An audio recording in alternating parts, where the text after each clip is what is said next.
Well, Mr. Mayor ako, presidente ako, ganun ako gagago. You think? Mr. President, my next question in relation to that was just the predicate, the premise po, no? Na you had a personal DDS. Gago ako? No, Mr. President, the question supposed to follow was that could you name those 7 people? Kung pwede niyo po ipangalan yung 7 members ng DDS na yan po. Members ng DDS?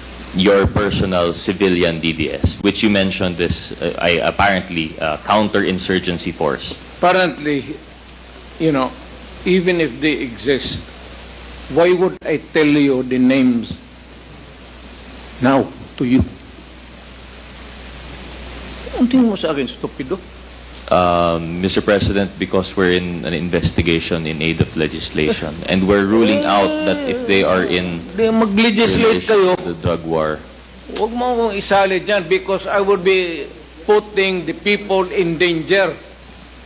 Yung inyong legislation, mine is law and order. We are far apart in our discussion dito. Biro mo, bigay mo yung pangalan mo, you put the family and the persons in danger.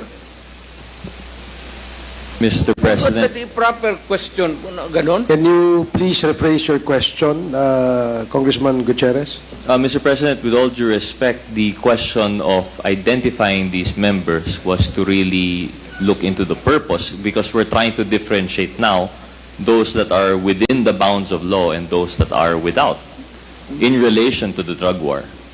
I'm sure that it within the bounds of the law. And I take full responsibility. Huwag ka na maghanap ng iba. Ano yung 7-7 mo? Dito ka na lang tutok sa akin. Ilan ko pang beses sabihin sa inyo, I take full responsibility. If you think that it is illegal or wrong, go ahead and file the case. I would be happy. Thank you, Bakit pa tayo dito mag-drama niya? Thank you, Mr. President. I had a Thank few you. more questions, but given the time constraint, I will yield to other interpellators. Maraming salamat po, Mr. Let's have a President. cup Thank of you. coffee and I will tell you everything.